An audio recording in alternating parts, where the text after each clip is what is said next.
फिर से हम आज्ञा चक्र के मतलब चक्रों के ऊपर बात करना चाहेंगे आपसे, जो बचे हुए हैं आज्ञा चक्र से। जी, अब विशुद्ध चक्र पर पहुंचते हैं। यहाँ देवताओं का नहीं है, देवी का निवास होता है, ग्रह में चंद्रमा का निवास होता है, और ये आकाश तत्व है। आकाश तत्व जब इस चक्र को व्यक्ति पहुंचता है, विशुद्ध चक्र कहलाता है ये। विशुद्ध चक्र में जब व्यक्ति इसको कुंडली चक्र में इसको जागृत कर लेता है, तो उसके व्यक्ति के अंदर वो क्षमताएं आ जाती हैं कि वो देवताओं से भी ज्यादा ताकतवर हो जाता है व्यक्ति। क्योंकि इसमें जो ये बोलता है, इसकी वाणी में सरस्वती का निवास हो जाता है साक्षात। मतलब कोई भी भविष्यवाणी अगर किसी भी भविष्यवाणी को बोल देगा वो सत्य होगी। या यूं कहो कि वही बुलवाती हैं पारंबा जगदम्बा, जो होना होता है। मतलब आज्ञा चक्र हमें दिखाता है और हमारा ये बोलने का काम यही कराता है। विशुद्ध चक्र आकाशीय तत्व है। और ये सोच लीजिए कि ये व्यक्ति से बहुत व्यक्ति मौन रहने लगता है, बहुत धीमा बोलता है, पर जो बोलता है वो बिल्कुल अकाट सत्य होता है। एक मिथ सुनने को मिलता है, कई लोग बोलते हैं इसकी काली जबान है, ये जो बोलता है वो हो जाता है। तो हाँ, क्या क्या उसको लोग काली जबान नहीं कह सकते, मैं यूं कह सकता हूं कि विशुद्ध चक्र की सिद्धि है। कहीं ना कहीं उसको खुद को पता नहीं होती, वो खुद जो को पता नहीं होती है। कई देखो, चक्र कभी कभी ये जरूरी नहीं कि आप चक्र, तो गुरु की सन्निधि में ही चक्र जागरण, कुंडलनी चक्र जो है, चक्रास का जागरण गुरु की सन्निधि में ही करना चाहिए। परंतु आपका माला जपते जपते, ध्यान योग करते करते कुछ चक्र इसमें जागृत हो जाते हैं और व्यक्ति को पता नहीं चलता विशेष है। कृपा पर कुंडलनी जागरण जब किसी गुरु की योग गुरु की सन्निधि में किया जाता है तो हमें मालूम भी चलता है। तो ईश्वर की विशेष कृपा से किसी किसी के जागृत हो जाते हैं, पता नहीं चलता जी जी। एक फिर से हम अपने पॉलिटिकल इस पे आएंगे, फिर आपके दो चक्र और बचे हैं, आज्ञा चक्र के बारे में थोड़ा सा और जानेंगे। हाँ, आज्ञा चक्र के बारे में अभी देखा जाता है कई भ्रष्टाचार नेताओं के नाम धीरे धीरे उजागर होते जा रहे हैं। किसी को भूमाफिया बोला जाता है तो किसी को किसी और घोटाले से जोड़ा जाता है। जी जी। तो आपको क्या लगता है, ऐसे नेताओं को भविष्य में कभी सजा मिलेगी? चलिए मैं देखता हूँ।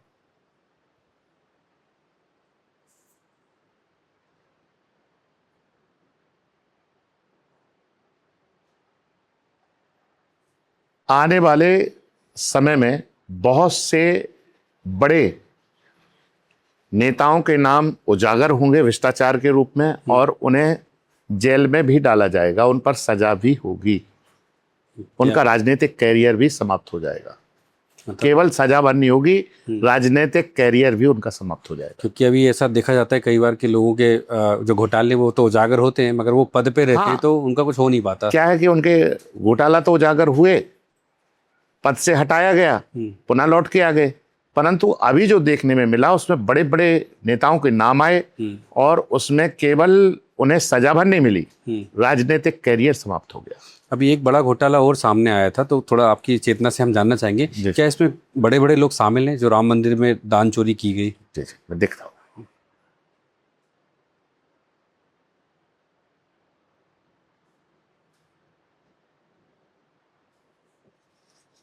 जी हाँ, बड़े लोग शामिल हैं। शामिल हैं इसमें। क्योंकि अभी तो सारा जो कह सकते हैं ठीकरा जो है वो कर्मचारियों के ऊपर फोड़ दिया गया कि ये वो केवल ये है कि दोष मढ़ दिया गया, पर इसकी मैं ज्यादा नाम तो उजागर नहीं करूंगा, पर जिन लोगों को मैंने तस्वीर सहित देखा, तस्वीर के साथ, वो ऐसे लोग हैं कि जिनके नाम नहीं ले सकते अपन, क्योंकि और ना उन पर शक कर सकते हैं। ऐसे बड़े लोग जो बहुत बड़ी पकड़ रखते हैं सरकार के अंदर, क्योंकि ऐसी भविष्यवाणी अभी बागेश्वर धाम जी के द्वारा भी की गई कि उन्होंने भी देखा अपनी दिव्य दृष्टि से, लेकिन नाम नहीं बताए। उनको ऐसा लगा कि अगर मैंने नाम बता दिया तो मेरे ऊपर कुछ ना कुछ गलत हो जाएगा। ये बिल्कुल सत्य है कि उसमें बहुत बड़े ऐसे लोगों के नाम हैं कि जिनका नाम नहीं ले सकते। ठीक है, हम इसको गोपनीय रखते हैं। जी जी। अभी एक और काफ़ी ट्रेंड में चलने वाली बात है, कह सकते हैं एआई आज के समय में हर जगह यूज़ हो रहा है। आपने देखा होगा, आपके जैसे तस्वीर मतलब आप ही की तस्वीर बन सकती है, उससे कुछ भी करवाया जा सकता है, कई वीडियो भी बन रहे हैं आजकल। तो ऐसे डीफेक वीडियो क्या चुनाव को प्रभावित कर सकते हैं या आगे भविष्य में करेंगे?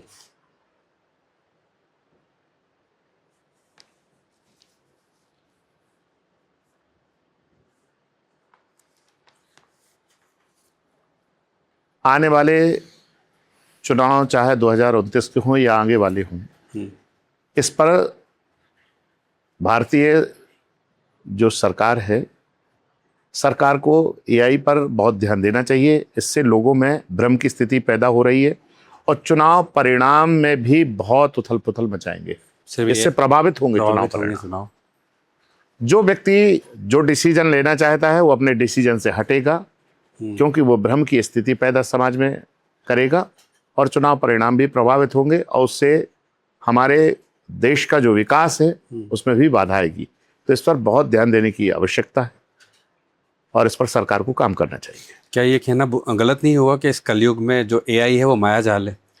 बिल्कुल सत्य है, माया जाल है। माया जाल है। माया बस जाल। माया से मतलब जब देवता भी प्रभावित हो गए, उस समय जमाने में जब देव और दैत्यों का संग्राम होता था तो एक माया जाल का उपयोग होता था, माया फैलाती थी, वही का रूप एक एआई है। एआई आ गया है। जी जी। पर एक सबसे बड़ी विचार की बात है कि हम इस भ्रम से वही व्यक्ति बच सकता है जो ईश्वरीय शक्ति से जुड़ा है, अध्यात्म से जुड़ा है। वो पता चल जाता है कि ये भ्रम है। अब हमारे जो आखिरी और अंतिम जो चक्र बचे हैं हम उन पर चर्चा करना चाहेंगे। जी। आपके जो आज्ञा चक्र बचा है। आज्ञा चक्र, देखो सहस्त्रा चक्र तो एक सहस्त्रा चक्र है। अब मैं आज्ञा चक्र की बात कर रहा हूँ। जो आज्ञा चक्र पर मैं अभी आपको जितनी भविष्यवाणियां बताई वो मैंने आज्ञा चक्र पर केंद्रित करने के लिए ये त्रिशूल का उपयोग किया।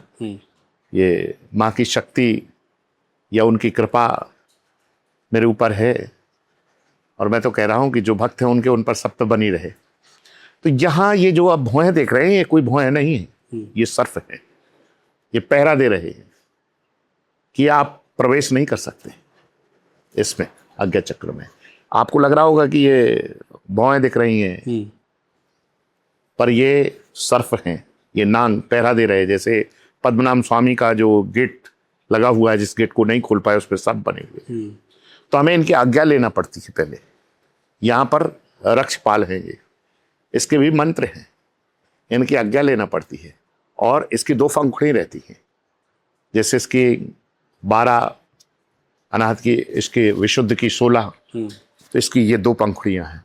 और यहाँ भगवान शिव और ग्रह में गुरु का निवास है, तो हमें गुरु आज्ञा और भगवान शिव का ध्यान रखते हुए और इस चक्र में इन दोनों की आज्ञा लेकर के प्रवेश करना पड़ता है और उतरना भी है और फिर हमें लौटना भी है। और आज्ञा चक्र का मतलब है कि आप जो देखना चाहते हैं वो दिख जाएगा आपको, वो दिखेगा।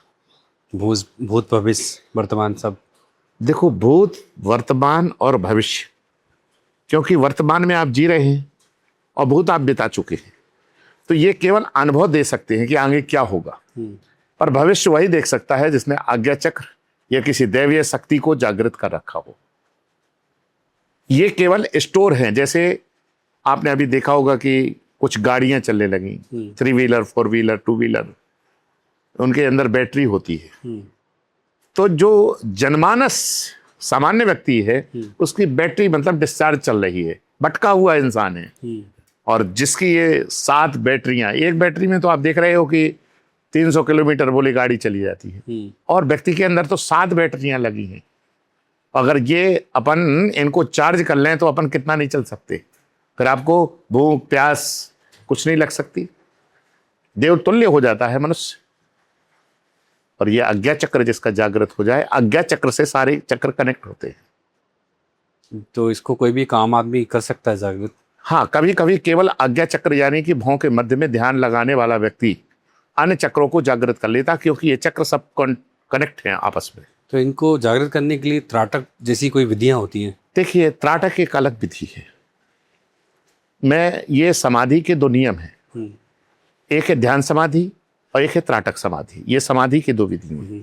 त्राटक समाधि में क्या होता है कि आंखें खुली रहती हैं और ध्यान समाधि में आंखें बंद होती हैं। तो ये समाधि के 2 नियम हैं। तो त्राटक में आंखें खुली रहती है, त्राटक में आंसू गिरते रहते हैं और एक किसी केंद्र बिंदु को निशाना बना करके लगातार उसको देखते रहते हैं। तो ये केवल ध्यान की विधियां हैं बस।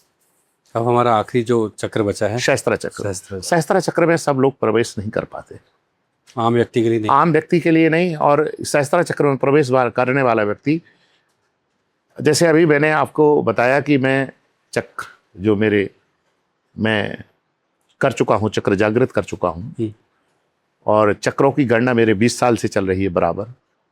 और इस चक्रों पर मैंने बहुत ध्यान और इस जागरण में बहुत समय दिया है। ये 20 साल का अरसा व्यतीत हो गया है, और इसी चक्र के माध्यम से मैं देवीय शक्ति को स्टोर कर पाया। क्योंकि सामान्य व्यक्ति की शक्ति नहीं है कि किसी देवीय शक्ति से या देवताओं की शक्ति को वो स्टोर कर सके, पर जिसके चक्र जागृत होंगे वही देवीय शक्तियों को स्टोर कर सकता है। तो पहले बेस बनाना पड़ता है, पहले बेस बनाना पड़ता है, तभी देवी शक्तियां काम करती हैं, तभी देवी शक्ति काम कर सकती है। तो सहस्त्रा चक्र के बारे में थोड़ा सा और आपसे। फिर सहस्त्रा चक्र में क्या होता है कि व्यक्ति इस लोक से अन्य लोक की यात्रा करने लगता है, मेडिटेशन के द्वारा। हाँ, मेडिटेशन के द्वारा। शरीर चूंकि नासवान है तो शरीर तो यहाँ पड़ा रहेगा, पर वो व्यक्ति अपने सूक्ष्म जीव के द्वारा अन्य ब्रह्मांडों की यात्रा करने लगता है। और जब अन्य ब्रह्मांडों की यात्रा होगी तो मृत्यु लोक में उसको अच्छा नहीं लगेगा, तो ना वो मृत्यु लोक में फिर किसी से मिलना चाहेगा और ना वो किसी को कुछ कहना चाहेगा। वो देवतुल्य हो जाता है व्यक्ति, और जब देवतुल्य हो जाएगा तो वो रहे या ना रहे तो अपन को क्या फर्क पड़ता है। आप समझ रहे हैं ना। जिस व्यक्ति को आना नहीं, अपन से बोलना नहीं, चालना नहीं, जिसको कोई लेना नहीं, कोई देना नहीं, कोई मतलब भी नहीं है, तो ये बताइए फिर वो रहे या ना रहे तो क्या लेना देना। उस सीमा तक आप पहुंच चुके हैं। मैं अभी उस सहस्त्रा चक्र की सीमा में नहीं हूं। यदि मैं उस सीमा में जिस दिन प्रवेश कर जाऊंगा उस दिन स्टूडियो में नहीं बैठूंगा। तो मुझे क्या लेना देना, से वंचित हो जाएंगे। हाँ, मैं इतना बता सकता हूं कि जब मैं ऊपरी सत्ता पर पहुंचा तो मुझे ऐसा बोलना नहीं चाहिए, पर मुझे सब लोग ऐसा लग रहे थे जैसे ये सब लोग पागल हो चुके हैं, ब्रह्म में घूम रही है पूरी दुनिया, ब्रह्म में पड़ी हुई है, मुझे इस चक्कर में नहीं पड़ना चाहिए। मैं बहुत सुखी इंसान हूं, सबसे भाग्यशाली हूं, सौभाग्यशाली हूं कि मैं इस दुनिया से दूर हूं। पर जो हमारे कर्म के जीवन शेष रहते हैं उसके लिए तो हमें देखो स्टूडियो में भी बैठना पड़ा।